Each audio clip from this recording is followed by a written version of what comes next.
Selamat datang di channel Roman Kehidupan, channel yang menceritakan novel dengan judul Kaya Dalam Semalam. Jangan lupa like, komen, dan subscribe. Selamat mendengarkan.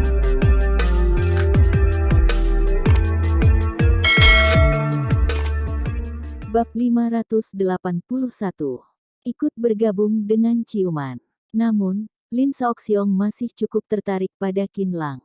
Dia telah yakin bahwa Qin Lang adalah bayi yang menghilang pada 20 tahun yang lalu. Xiaolin, kamu tidak bisa terburu-buru untuk sesaat. Kamu telah melalui begitu banyak liku-liku, mengapa sifatmu ini masih bisa diubah? Katakan saja komunitas Ming, seberapa banyak kamu tahu tentang kejadian di sana sekarang? Sepertinya juga tidak tahu lebih banyak dariku lagi. Komunitas Ming sekarang dalam masa perebutan kekuasaan antara generasi tua dan generasi muda. Perselisihan internal mereka sangat sengit, hanya saja tidak ada yang bisa dilihat di permukaan. Jika kamu melibatkan Qin Lang ke dalam, takutnya mereka semua tidak hanya tidak berterima kasih padamu saja, tetapi juga mengira bahwa kamu ingin memanfaatkan Qin Lang untuk mencapai kepentinganmu sendiri. Menurutmu benar atau tidak? Oleh karena itu, biarkanlah dulu masalah ini dan rawatlah kondisi tubuhmu dengan baik. Adapun tentang perbandingan antara Qin Lang dan Nyonya Sue, aku rasa sebaiknya kamu lupakan saja. Dokter Jenius Su berceloteh, tetapi kata-katanya sangat masuk akal dan emosi Lin Shaoxiong perlahan-lahan menjadi tenang. Mari kita pergi setelah waktunya sudah tepat. Lin Shaoxiong menghela nafas dengan panjang. Benar, waktu yang tepat itu berarti bahwa Qin Lang memiliki pesona yang cukup. Dokter Jenius Su berbalik dan menatap Lin Shaoxiong. Saat dia kembali, perasaan yang dia berikan pada orang-orang di komunitas Ming bukanlah mengambil kentungan, tetapi malah membuat komunitas Ming merasa lebih mulia dan salut padanya. Waktu itu dianggap sudah tepat. Selain itu, kamu memiliki kemampuan yang cukup untuk melindunginya. Begitu dia kembali, pasti ada banyak orang yang ingin membunuhnya. Kalian telah kehilangan dia pada 20 tahun yang lalu, jangan sampai tidak bisa melindunginya lagi pada 20 tahun yang kemudian. Dia menepuk bahu teman lamanya. Pedangmu yang sudah berkarat selama bertahun-tahun ini sudah harus diasah. 2 jam kemudian, Dokter Jenius Su dan sekelompok dokter lainnya keluar dan mengumumkan secara terbuka bahwa kondisi tubuh Lin Shaoxiong telah pulih membaik. Setelah keributan sesaat, penyakit yang sudah lama ini telah disembuhkan. Tentu saja, ini berkat teknik akupuntur Huilong milik Qin Lang yang hebat dan orang-orang di tempat merasa sangat terkejut. Setelah mendengar kabar itu, Lu Meichen bergegas ke sisi pintu dengan gembira dan memeluk Qin Lang yang sedang melihat pemandangan. Bahkan dia juga tidak tahan untuk bersorak keras. Gesekan dari tubuh yang lembut itu membuat Qin Lang terbatuk 2 kali. Nona Lu, ada orang di sini, aku benar-benar sangat senang. Setelah diingatkan oleh Qin Lang, wajah Lu Meichen yang cantik menjadi tersipu malu.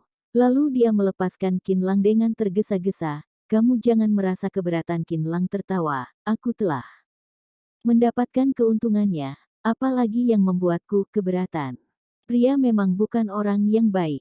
Lu Meichen memutarkan matanya pada Qin Lang, lalu dia mengulurkan tangannya ke Qin Lang. Qin Lang, keterampilan medismu begitu hebat. Aku sekali lagi mengundangmu sebagai wakil presiden perusahaan anggur Meichen. Aku akan memberimu gaji tahunan 10 juta yuan dan memberimu saham senilai 20% yang seharga puluhan juta yuan. Jika kamu bisa membantuku untuk melalui ujian keluarga, aku akan memberimu saham sebesar 50%.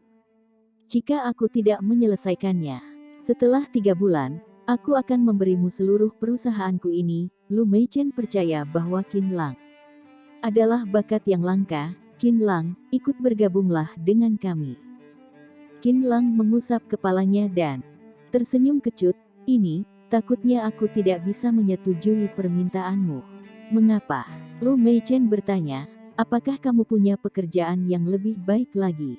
Jika ada, itu juga tidak menghalangimu yang menjabat sebagai wakil presiden. Qin Lang menggelengkan kepalanya, pekerjaanku sangat banyak, sangat banyak. Itu juga tidak akan menghalangimu untuk bekerja di perusahaan anggur Meichen. Lu Meichen mengedipkan matanya yang indah dan menatap Qin Lang. Apakah menurutmu gajinya terlalu kecil? Kalau begitu katakanlah angkanya, selama aku mampu membayarnya. Qin Lang tersenyum tak berdaya. Ini bukan masalah uang. Kalau begitu apa itu? Qin Lang, aku ingin mengajakmu ikut bergabung dengan Tulus. Lu Meichen benar-benar kecemasan.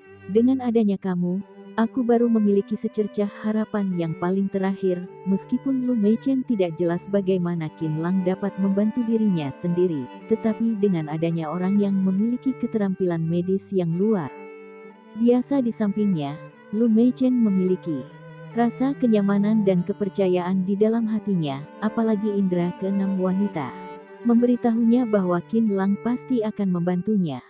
Dia tidak punya pilihan selain mengikuti kata hatinya.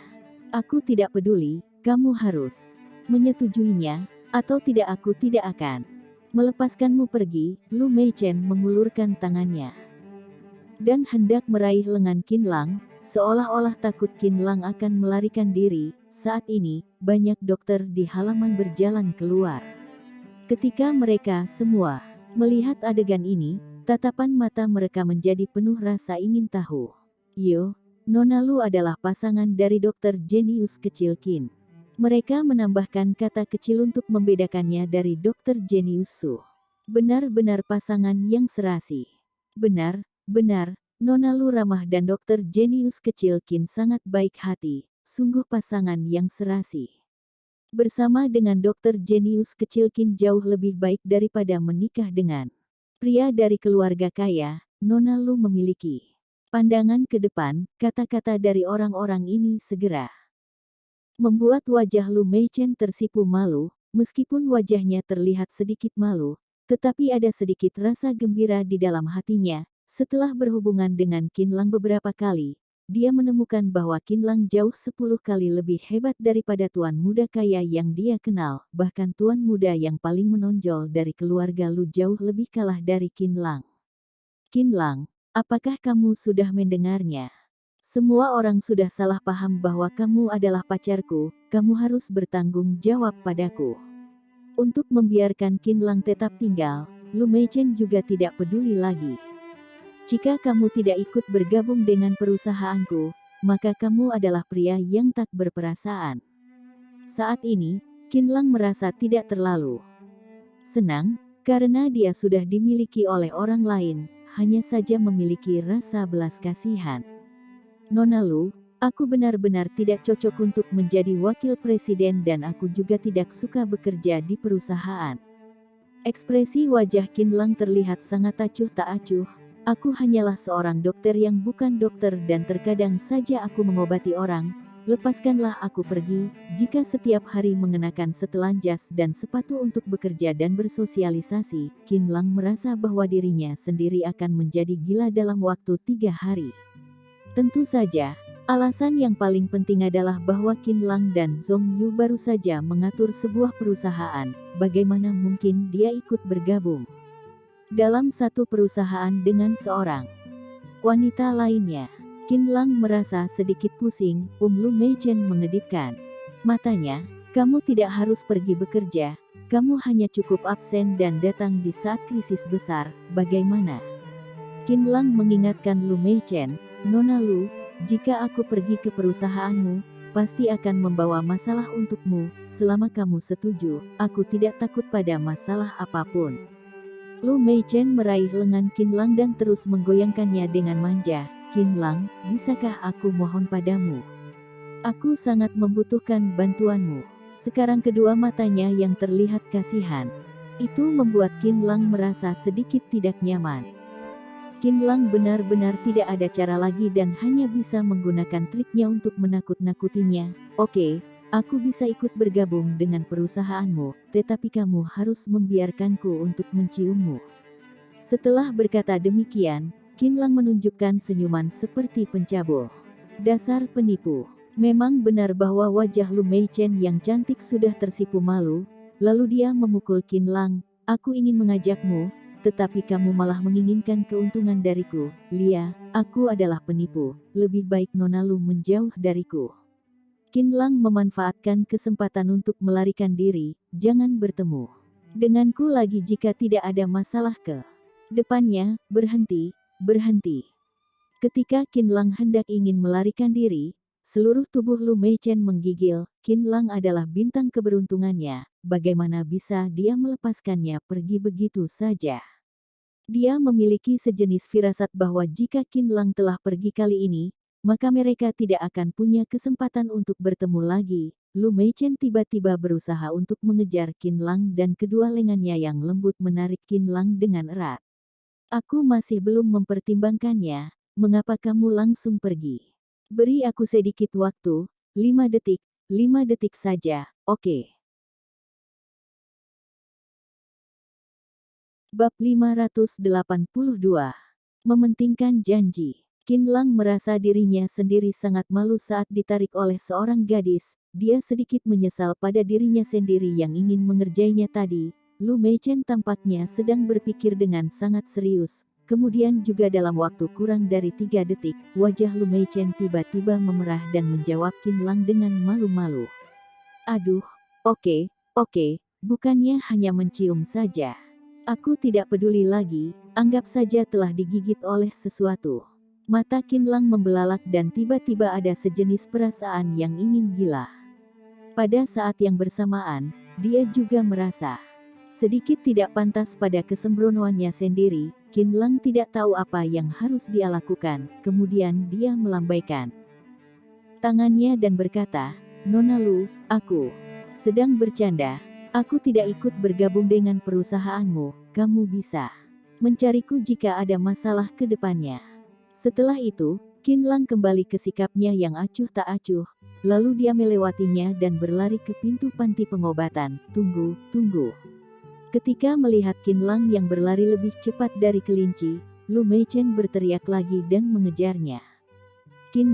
Ketika melihat Qin Lang berlari semakin cepat, Lu Meichen juga benar-benar cemas dan khawatir bahwa Qin Lang akan menghilang darinya lagi. Dia langsung menyingkirkan sepatu hak tingginya dan mengejar Qin Lang tanpa alas kaki.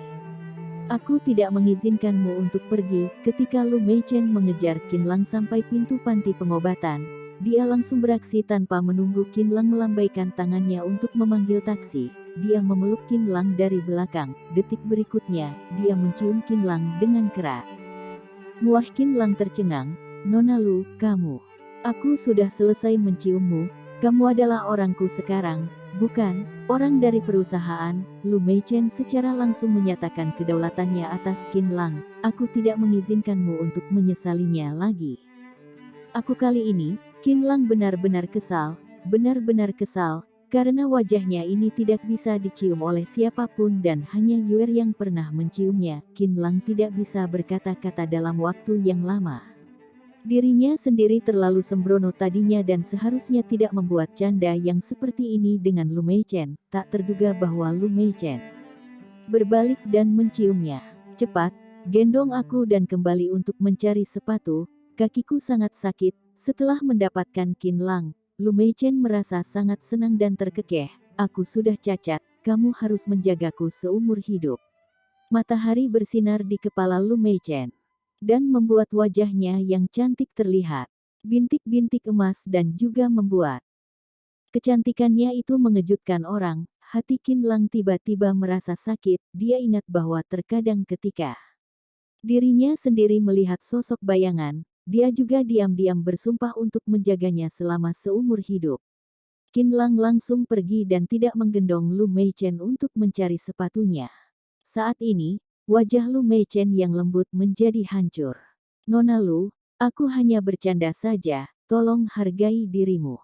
Qin Lang melontarkan satu kalimat yang bisa membunuh orang, lalu dia langsung memasukkan tangannya ke dalam sakunya dan pergi dengan cepat. Lu Meichen sedikit membuka bibirnya yang merah dan hendak ingin mengatakan sesuatu, tetapi pada akhirnya dia terdiam.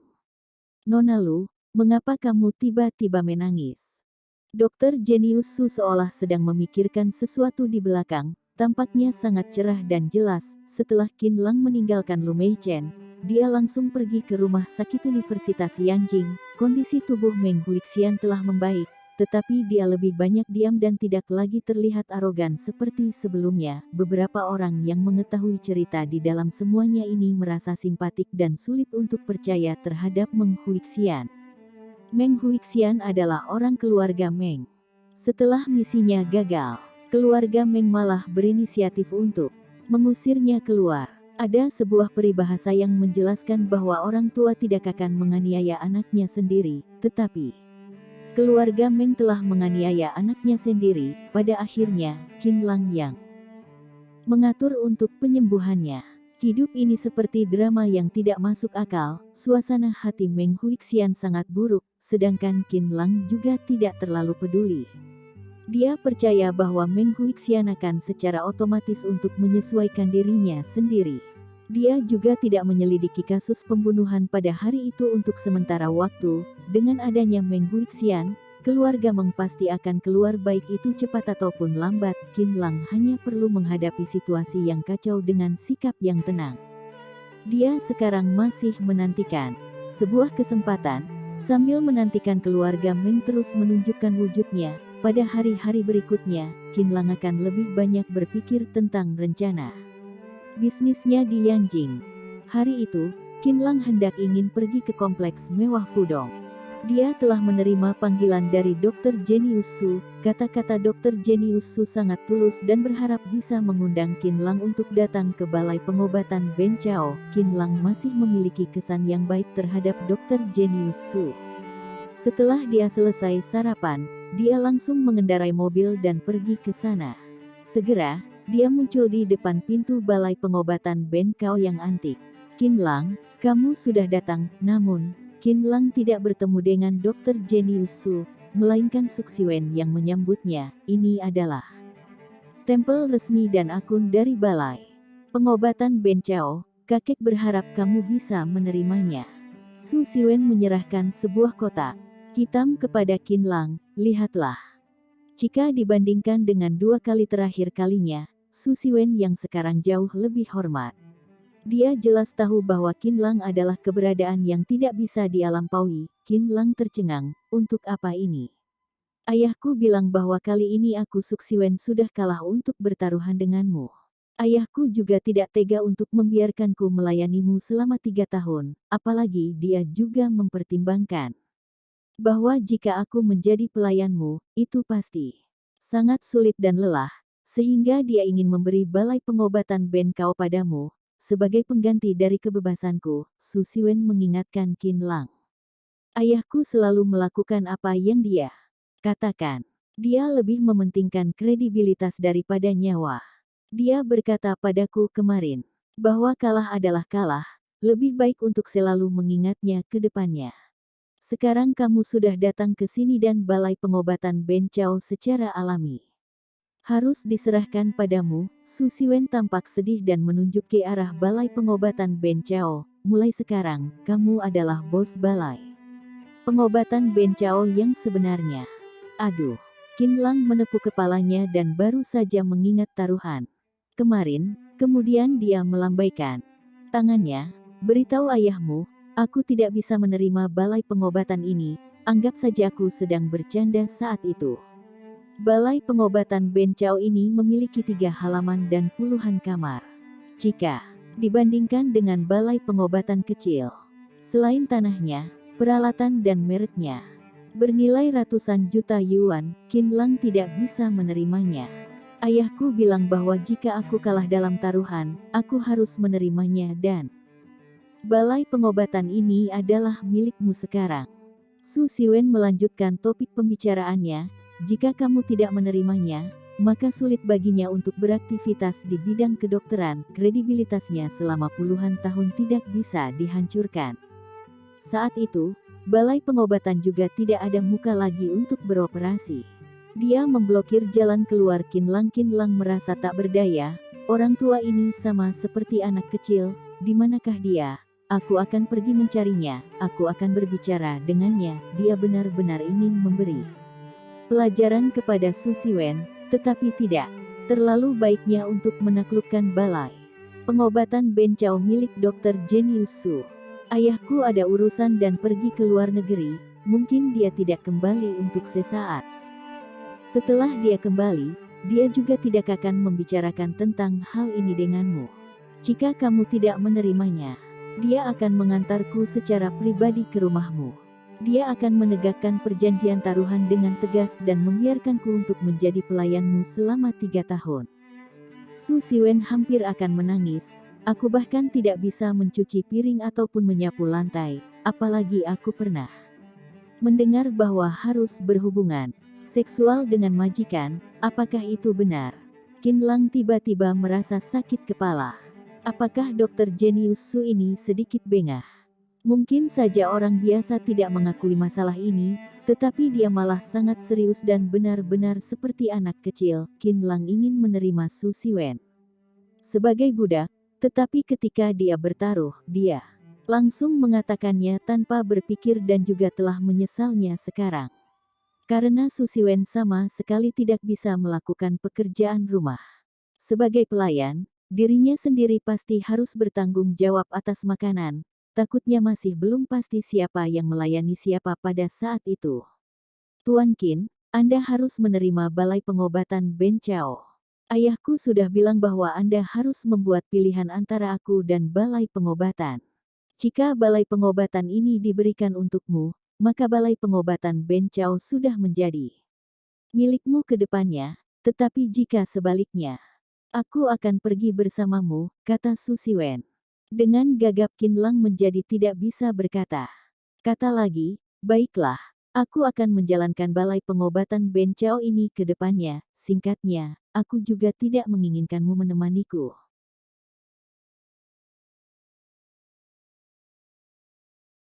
Bab 583. Mengunjungi kamu. Su Siwen awalnya sangat tenang, tetapi setelah dia mendengar pilihan dari Qin Lang, dia merasa sedih sesaat. Dia awalnya seharusnya merasa senang, tetapi dia malah merasa kecewa.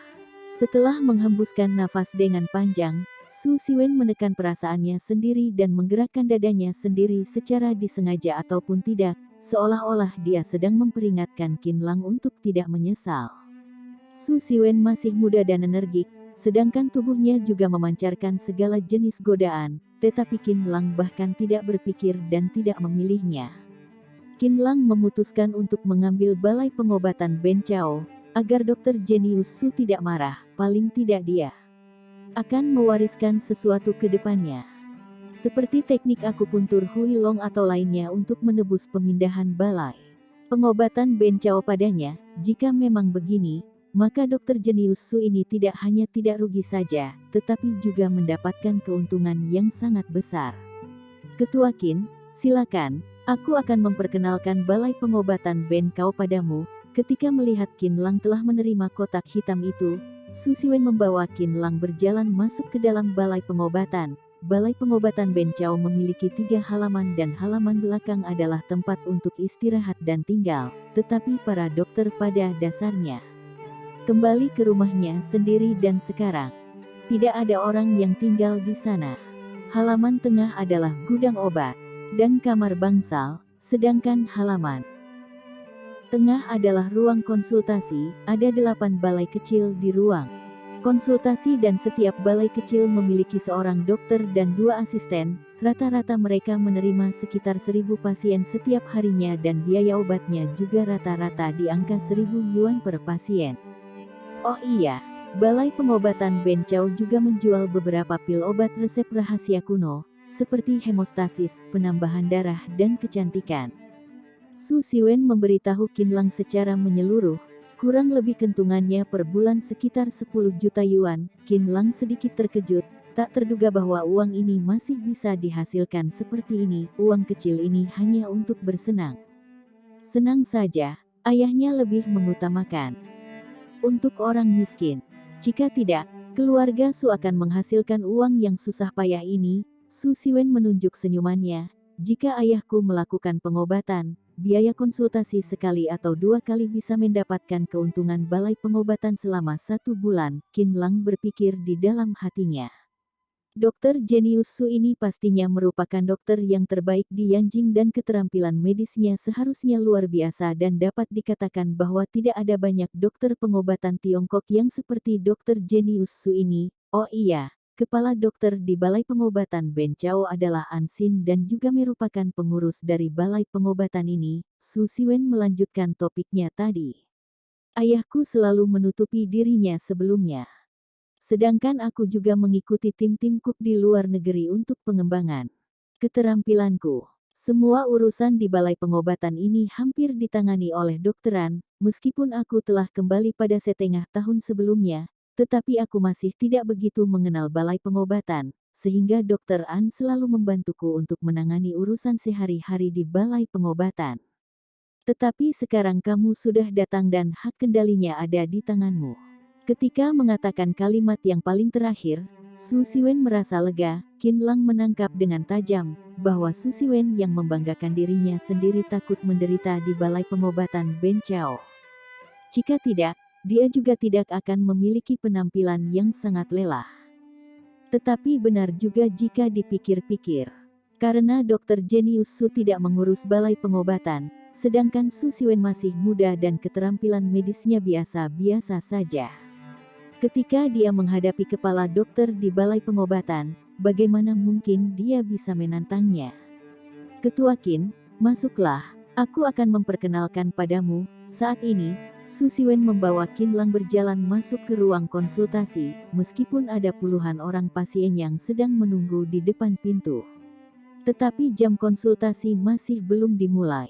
Sehingga 8 dokter besar, asisten dan lainnya berkumpul untuk mengobrol bersama, bukan berarti bahwa siapapun yang memasuki rumah sakit besar bisa menjadi wakil direktur, seperti dokter yang telah menerima angpau sebesar jutaan yuan ataupun rumah dan mobilnya telah diganti dengan yang lebih bagus lagi. Singkatnya, setiap kalimat ini tidak bisa lepas dari kata uang dan kekuasaan, hanya saja tidak ada orang yang membahas tentang keterampilan medis ataupun bertukar pengalaman. Qin Lang sedikit mengernyit. Maaf, minta waktu kalian selama 2 menit. Su Siwen berteriak pada kerumunan orang yang berisik, berharap semuanya untuk diam sebentar. 8 dokter besar dan belasan asisten bahkan tidak melihat Su Siwen dan lanjut berdiskusi tentang pergi ke pesta di akhir pekan dengan senang hati. Su Siwen berteriak lagi, semuanya diam dulu, aku akan memperkenalkan seseorang kepada kalian. Memperkenalkan apa-apaan? Seorang dokter wanita yang dipuji oleh banyak orang merasa tidak sabar untuk berdiri dan menegur Su Siwen. Kami sedang mengobrol, mengapa kamu selalu menyela pembicaraan kami? Apakah aku belum pernah mengajarimu untuk menghormati orang yang lebih tua? Su Siwen, apakah kamu sedang santai sekarang? Aku beritahu kamu, bahwa Tuan Su pernah memberitahu kami untuk tidak memanjakanmu dan selalu bersikap tegas padamu. Pergi sana, hari ini bawa asistenmu ke konter untuk meracik obat. Dokter wanita itu menganggap Qin Lang sebagai asisten Su Siwen, kemudian dia berjalan kembali ke ruang konsultasinya sendiri. Jika ada yang salah, kalian jangan berharap untuk makan siang lagi hari ini. Dia menekan Su Siwen untuk menunjukkan otoritasnya sendiri. Su Siwen tanpa sadar berteriak, dokteran. Apakah kamu masih tidak pergi? An Xin tiba-tiba memelototinya, sudah jam 9, klinik akan segera dibuka. Jika pasien telah tertunda, apakah kamu bisa menanggung pertanggungjawaban ini? Qin Lang melirik An Xin, dia kira-kira seumuran dengan Tian Xiaowei dan memiliki sosok tubuh yang menawan, yang terbungkus oleh jubah putih, dari payudaranya yang tinggi ke pinggangnya yang ramping, kemudian dari kakinya yang ramping ke sepatu hak tingginya. Semuanya ini menunjukkan kedewasaan dan keindahan. Qin Lang harus mengakui bahwa pesona dari wanita ini masih ada. Orang yang pernah keluar negeri juga berani menunjuk kami, benar-benar berani sudah kamu. Dia juga tidak melihat siapakah dirinya sendiri dan siapa yang mengelola Balai Pengobatan Ben Chao ini. Jika tidak ada identitas cucu perempuan dari Tuan Su, dia bahkan tidak punya kesempatan untuk masuk ke Balai Pengobatan. Beraninya dia mengatur kita. Benar, jika bekerja dengan bos yang punya otak, Aku akan segera mengundurkan diri dan mendirikan klinik yang baru. Saat ini, para dokter juga berpencar dan kembali ke tempat duduk mereka masing-masing. Mereka semua menatap Suksiwen dengan pandangan yang jijik.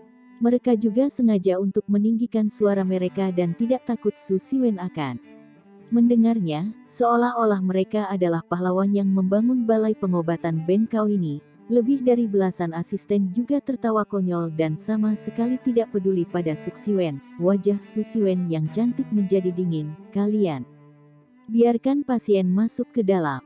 Tanpa menunggu Susiwen bersuara, Ansin telah meminta orang untuk membuka pagarnya dan membiarkan puluhan pasien masuk ke dalam untuk berobat. Pada saat yang bersamaan, dia berteriak kepada beberapa apoteker di konter, "Hari ini biarkan Susiwen dan asistennya meracik obat, tidak ada siapapun dari kalian yang diizinkan untuk membantu mereka."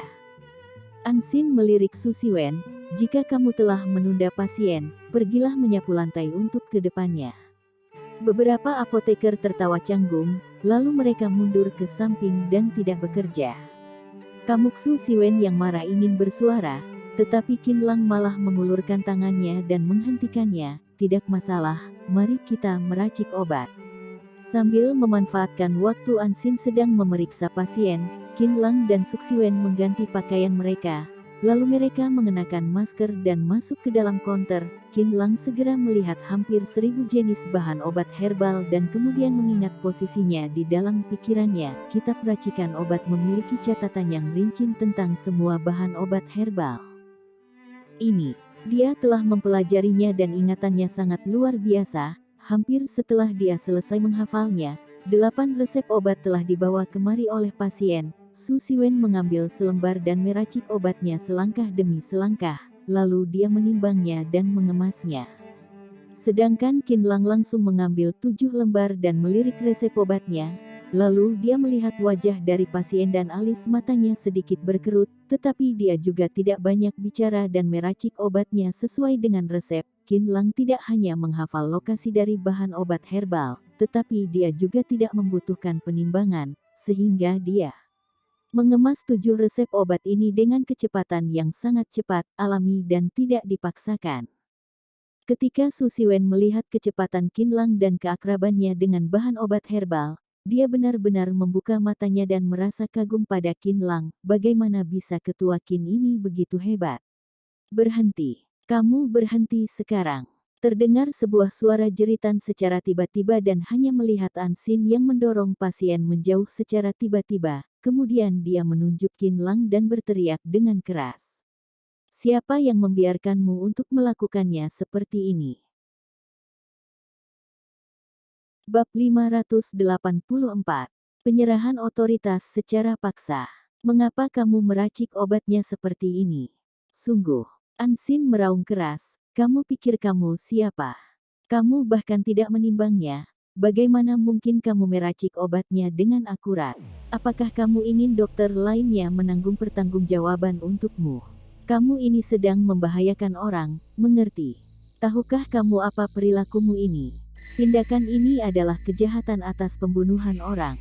Dia mengutuk Qinlang, lalu dia meraung pada Susiwen, "Tidak masalah jika kamu tidak berguna. Apakah asisten yang kamu cari juga tidak berguna? Apakah kamu masih tidak tahu bahwa ini akan membunuh orang jika obatnya lebih atau kurang dari resepnya?" Ansin cukup beralasan dan matanya yang sipit menatap Susiwen dengan tajam. Susiwen ingin membantahnya, tetapi dia tahu betapa pentingnya ketepatan dalam meracik obat, apalagi dia juga tidak begitu percaya diri, sehingga dia memerahkan wajahnya dan tidak bersuara. "Apa? Dia meracik obat tanpa menimbangnya?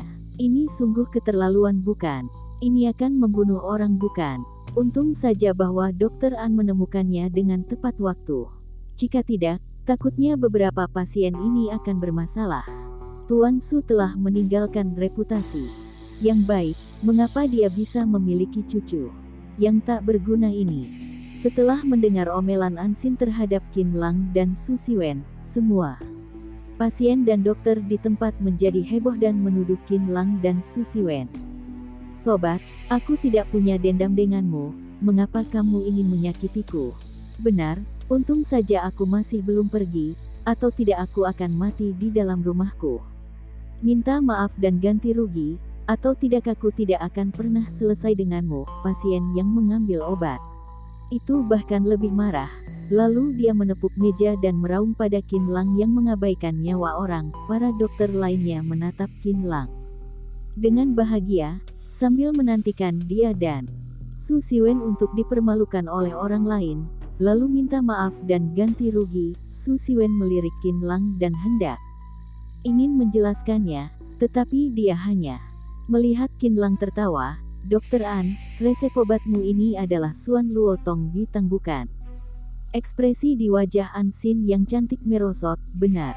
Resep obatnya adalah 15 gram Danggui, 15 gram Sudi, 10 gram Chang Erzi, 10 gram Feng Fang, 20 gram Wu Se, 10 gram Tu. Bie Chong. Qin Lang bertanya lagi, benar atau tidak? An Xin sudah tidak sabar dan berteriak, benar, jangan bicara tentang hal-hal yang tidak berguna ini, bahan obat herbal tidak ditimbang dan kamu tidak akan bisa.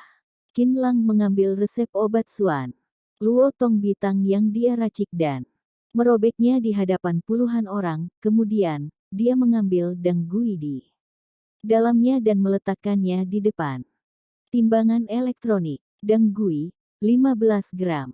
Terdengar suara dingin yang sedang melaporkan berat dari bahan obat herbal. An Xin dan lainnya terkejut.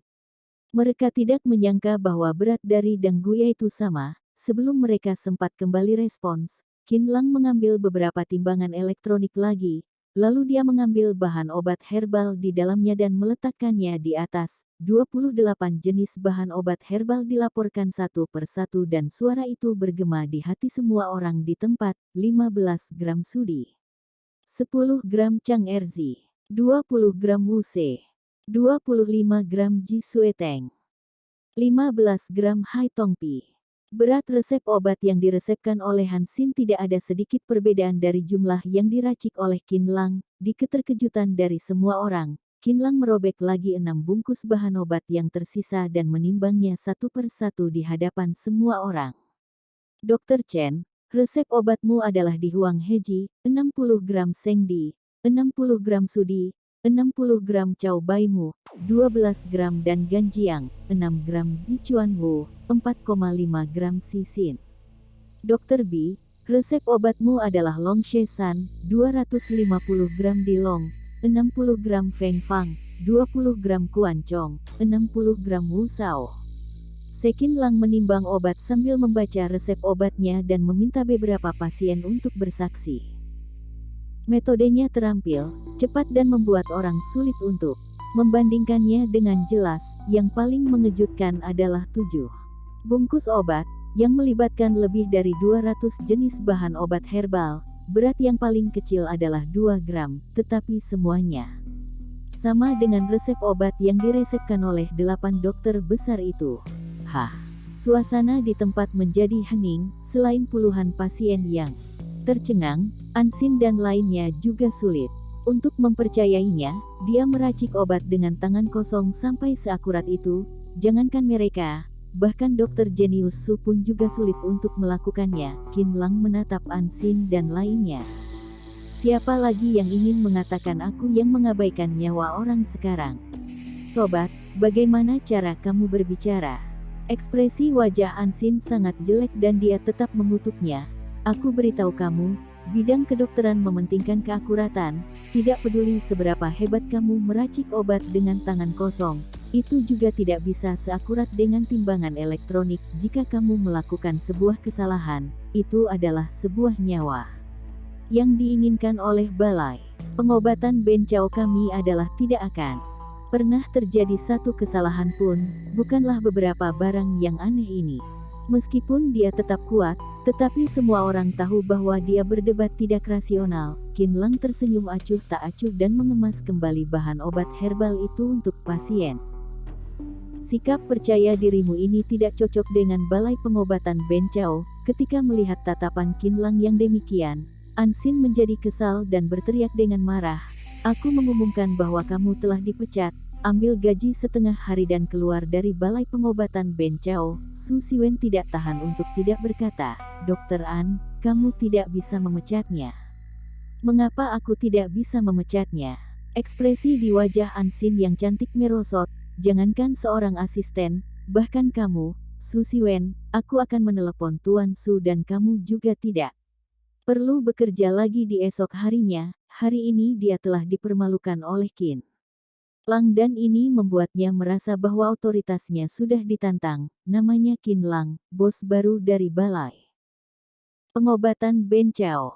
Su Siwen mempermalukan dengan tidak sopan. Bagaimana cara kamu memecatnya? Hah.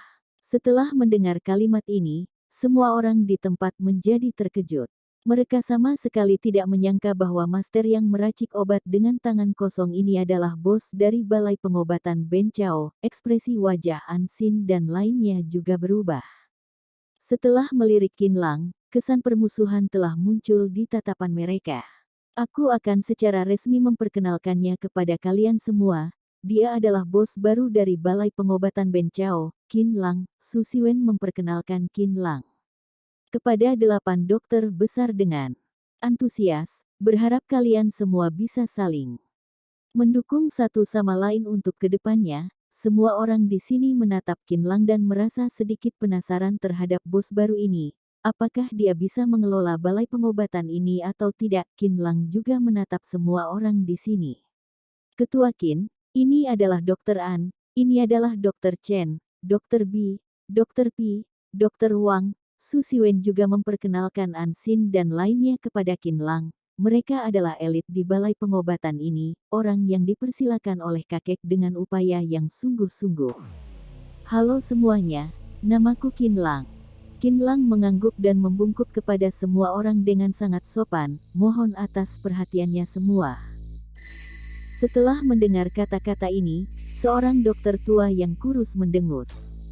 Bisakah kamu yang demikian membiarkan kami perhatian padamu? Para dokter lainnya juga menyeringai dan menganggap Qin Lang adalah orang yang mendadak kaya. Su Siwen tanpa sadar berkata, kalian. Qin Lang melambaikan tangannya untuk menghentikan Su Siwen, lalu dia melangkah maju dan melirik dokter tua yang kurus itu dan lainnya. Ada apa? Apakah masih tidak yakin?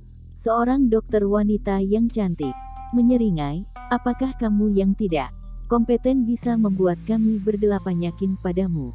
Qin Lang tersenyum, kalau begitu bagaimana caranya agar kalian bisa yakin padaku? Pertama adalah keterampilan medis menekan kami dan kedua adalah menggunakan uang untuk menghancurkan kami. Seorang pria paruh baya berkata dengan nada bicara yang aneh, tidak. Mungkin bagimu yang begitu muda ingin menaklukkan kami akan mengingatkanmu, kamu hanyalah seorang apoteker, jangan sebutkan keterampilan medis, pastinya levelmu di bawah kami semua. Kalau begitu, lebih baik terus terang saja, bicara tentang uang saja. Dokter paruh baya itu tampaknya sombong, lalu dia mendorong kacamatanya yang berbingkai emas. Kami yang memeriksa pasien di sini, bukan berarti bahwa tidak ada rumah sakit yang mempekerjakan kami. Kami sepenuhnya melihat muka Tuan Su dan Dr. An Xin untuk bekerja di sini. Sekarang Tuan Su sudah keluar, kalau begitu kami secara alami juga tidak perlu bersikap sopan lagi. Kita tidak memiliki hubungan apapun dan hanya dapat menebusnya dalam hal gaji, benar? Kata yang bagus. Benar, kami baru saja kenal denganmu. Bagaimana? Mari kita bahas tentang uang dengan senang hati. Beberapa dokter menatap Qin Lang dan Su Siwen dengan kesan dingin dan menghina. Bab 585. Mogok kerja secara bersama. Dokter wanita yang centil itu mendengus dengan jijik. Bagaimana bisa balai pengobatan ini diberikan kepada anak muda? Siapakah dokter jenius Su? Level apakah dia? Yang benar saja, jika tidak membahas uangnya dengan jelas, bisnis balai pengobatan Ben Chao pastinya akan sulit untuk berjalan ke depannya. Semuanya ini bergantung pada kami untuk mendukung kalian. Maksud dari kata-kata mereka adalah tanpa adanya mereka, Qin Lang pasti akan bangkrut. Selanjutnya, dokter wanita yang centil itu melipatkan kakinya, itu Qin Lang bukan? Permintaan kami sekarang sangat sederhana. Pertama, gaji naik 3 kali lipat dan penerimaan pasien harian dibatasi 50 orang. Jika melebihi 50 orang pasien, kami akan menarik 80% dari biaya konsultasi. Kedua, setiap orang harus mendapatkan saham sebesar 5%, karena balai pengobatan ini didukung oleh kami berdelapan, sangat normal jika ingin mendapatkan saham sebesar 5%. Ketiga, kamu adalah orang awam dan kamu tidak memiliki hak pengelolaan. Kami akan mengatur sendiri untuk urusan sehari-hari, kamu hanya cukup untuk mendapatkan dividen di akhir tahun. Su Siwen menarik nafas dengan dalam. Ini tidak ada bedanya dengan menghisap darah. Jika menyetujui permintaan mereka, maka pendapatan balai pengobatan sama. Dengan biaya sewa dan sebagian besar telah diambil oleh mereka semua, apalagi juga akan sama sekali kehilangan hak pengelolaan. Jika kamu setuju, kami akan terus bekerja demi uang. Jika tidak, kami akan mengundurkan diri sekarang dan bersama-sama membuka balai pengobatan di seberang balai pengobatan Bencao. Ansin juga berkata, aku akan memberimu waktu 1 jam untuk mempertimbangkannya. Setelah kamu mempertimbangkannya dengan jelas, beritahu kami jawabannya. Apakah kalian sedang melakukan tindakan penyerahan otoritas secara paksa? Setelah mendengar permintaan Ansin dan lainnya, Qin Lang tertawa. Betapa agungnya 8 dokter besar ini, Qin Lang bertanya dengan rasa ingin tahu, apakah kalian sudah tua dan tidak bisa melihat situasi? Qin Lang, jangan banyak bicara omong kosong. Dokter tua yang kurus itu menyeringai, bersenang hatilah, setujuilah permintaan kami, atau tidak kamu bermain sendiri, diikuti dengan pendapatan mereka yang meroket dalam beberapa tahun ini. Reputasi dari 8 dokter besar ini telah meningkat dan juga merasa bahwa balai pengobatan Bencao mengandalkan mereka untuk membangun reputasi. Begitu mereka meninggalkan balai pengobatan, reputasi balai pengobatan Bencao pasti akan hancur. Anak muda, lebih baik kamu segera menyetujuinya. Kami mencari dokter An dan lainnya untuk berobat. Jika mereka tidak berada di balai pengobatan Bencao lagi, maka kami juga tidak akan datang lagi. Benar, jika Tuan Su tidak di sini dan Dokter An dan lainnya pergi, nilai guna apa lagi yang dimiliki oleh balai pengobatan Bencao? Jika tidak ada Dokter An dan lainnya, balai pengobatan ini akan tutup dalam waktu kurang dari 3 hari. Kamu jangan bersikeras jika kamu punya uang, karena ini akan menghancurkan balai pengobatan Bencao. Sebelum Qin Lang berbicara, sekelompok pasien berteriak dan meminta Qin Lang untuk menyetujui permintaan mereka. Ansin dan lainnya memeluk dada mereka dan menatap Qin Lang dengan kesan menghina. Bagaimana mungkin seorang anak muda menantang mereka? Segera menyetujuinya. Qin Lang tertawa dan tangannya sedang memainkan segenggam denggui. Kalian benar-benar tidak bisa melihat posisi kalian sendiri.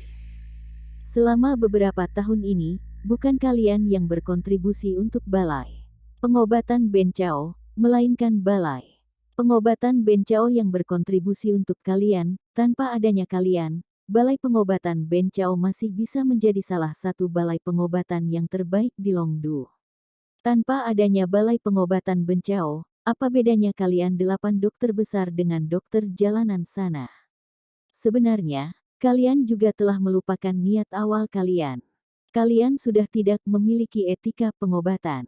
Hal yang kalian bicarakan bukanlah tentang menyembuhkan penyakit dan menyelamatkan orang, tetapi semua itu tentang menghasilkan uang dengan keterampilan medis. Tidak masalah jika kalian ingin mendapatkan banyak uang untuk mengobati orang kaya dan berkuasa, tetapi kalian seharusnya tidak boleh menangguh pasien biasa yang datang ke balai pengobatan Bencao untuk berobat. 1.000 yuan per orang sudah bukan pengeluaran kecil lagi, tetapi satu persatu dari kalian semua masih tidak peduli pada mereka.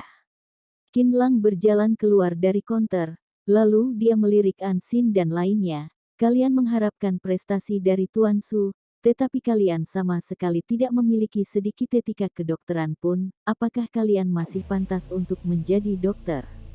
Para pasien di tempat mengangguk tanpa sadar. 1.000 yuan per orang memang berat dan mereka memiliki sedikit kesan yang baik terhadap Qin Lang. Brengsek, siapa yang memberimu keberanian untuk mengajari kami? Setelah ditegur oleh Qin Lang di hadapan banyak orang, ekspresi di wajah Eng Xin yang cantik merosot, tidak peduli seberapa buruk etika kedokteran kami juga bisa menyembuhkan pasien yang tak terhitung jumlahnya dan semua orang di tempat juga akan mengandalkan kami untuk sehat. Kami telah berusaha sebaik mungkin pada pasien. Kemampuan dan pencapaian kami tidaklah bisa dinilai olehmu yang meracik obat. Dokter tua yang kurus itu memelototi Qin Lang, kamu tidak memenuhi syarat untuk mengatakan kami yang tidak peduli. Dokter paruh baya ikut berkata, benar. Keterampilan medis kami bagus, apa yang kamu tahu? Keterampilan medis yang bagus. Berusaha sebaik mungkin.